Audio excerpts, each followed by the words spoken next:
ideal world, victims of crime would always get some sort of justice, but sadly, many don't get the justice they deserve during their lifetimes, like the dozens of children buried in unmarked graves at the infamous Near Coal orphanage. Now, Near Coal was near Rockhampton in Queensland and operated from 1885 to 1978. It was apparently a blueprint for other similar orphanages around Australia where children also suffered terrible abuse. Now, a group called the Forgotten Australians Justice Committee is launching a campaign to have the Near Coal site beautified and opened to the public. Mark Torr is the group's spokesperson and he's on the line from Queensland. Mark, welcome. Thanks very much, Tim, and thanks for the invite on the show. Our pleasure. In the early days of Near Coal orphanage, many children died because they were refused medical treatment, but your group claims that as the years went on, children were dying as a result of outright physical abuse. What exactly went on at Near Coal and who was responsible? Well, I can probably touch on a few points here, Tim. The conditions there were appalling. A large percentage of the children died at Near Coal over the decades. The government put into place such laws to protect this. Doctors pleading with state government for a qualified nurse, which was one, which again contributed to deaths, and with a recommendation their licence be cancelled. Description in their own documents describes children living near open pits with human faeces 3 feet high above the ground, livestock feces on open waterways, and food contamination from flies and insects carrying disease, which can contribute to more deaths. And which particular years are we talking, Mark, just on those conditions you described? Well, that'd be in 1910, 1915. Mm-hmm. And where were these children from? All walks of life in Australia. The early ones from 1885, the Sisters of Mercy, the Catholic Church, had an orphanage in Mackay. And through their great wisdom, they built the orphanage in a swamp area, which caused a lot of sickness and death there, so they shifted to Near Coal. And it began there as well. And Near Coal's near Rockhampton? Yes, it's about 20 k's west of Rocky. Now, there have been several legal inquiries into the child abuse claims at Near Coal orphanage. The most recent was about 10 years ago. What was the outcome of that inquiry, Mark? Well, the inquiries, there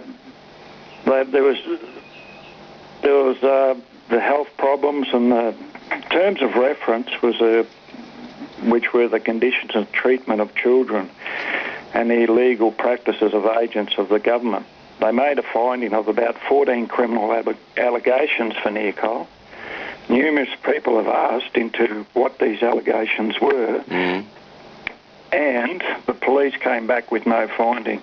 Okay, and in relation to that inquiry, did that relate to the late 60s and 70s of children being at Near Coal? So, in other words, in the latter part of the 20th century? Well, it went as far back as 1911, Tim, and went right up to 1999. All right, and how many, in terms of the inquiry, how many individual children were involved or that could be traced as part of this outrageous behaviour and this disgusting practices at this orphanage? Well, we've spoke to many in Near Coal. I'm a survivor myself. I've forgotten Australia. We've talked to many Near Coal ex-residents of that place. How many survivors received financial compensation from that inquiry?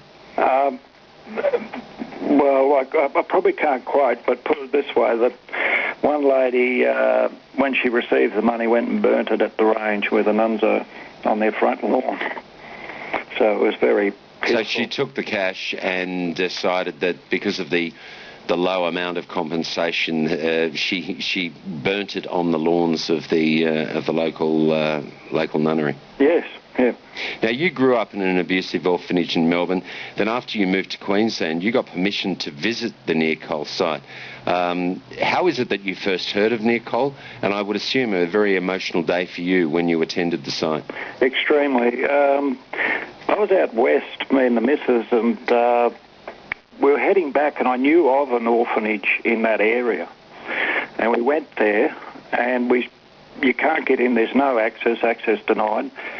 So I was standing at the gate, me and the missus, and we were overwhelmed by this sadness, and to the point of tears. I thought it was my own past coming back to me, and we got in the car and the missus was absolutely crying. And then I knew that these children were calling. They were calling. So eventually I started contacting people that were from Nearcol and other people that know of Nearcol, and we all banded together. And then all of a sudden we come across these children that are missing. We made inquiries with the cemetery board regarding burials at Nearcol, and no recorded records of burials or registered cemetery.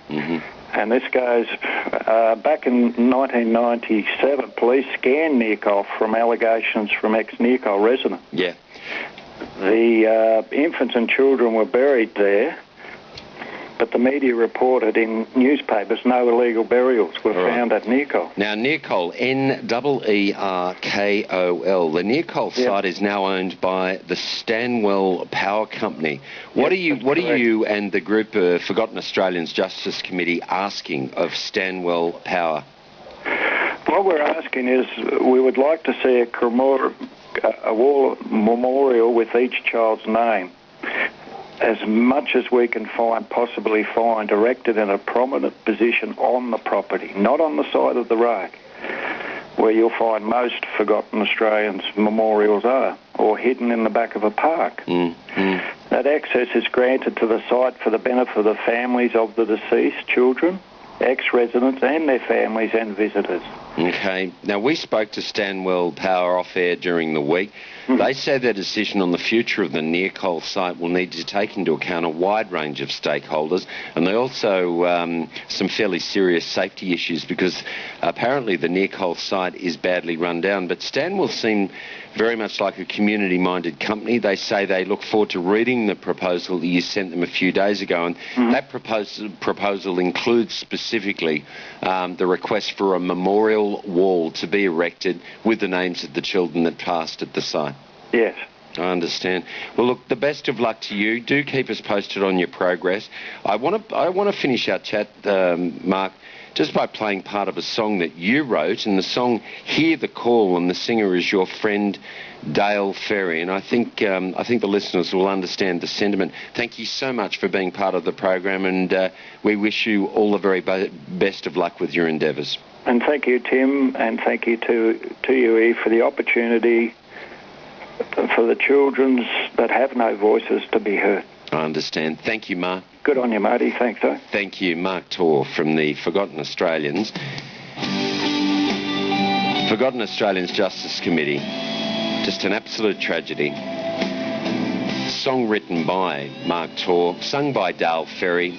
Hear the Call. Thousands of children when you're gone, stories we'll never ever know. How much was stolen from our souls. To be a survivor who's to know. Across the land I've heard the call. A call for justice, one and all. Abuse they used in God's name. Another child covered in shame, and we're still standing all alone, and we're still standing in the cold, and we're still waiting for our wings to unfold. So many children locked away,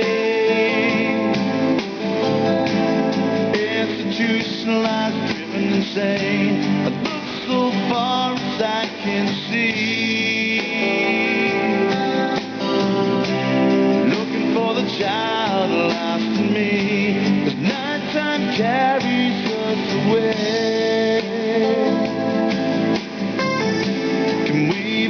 fight before just one day to catch the wind, don't let it fall.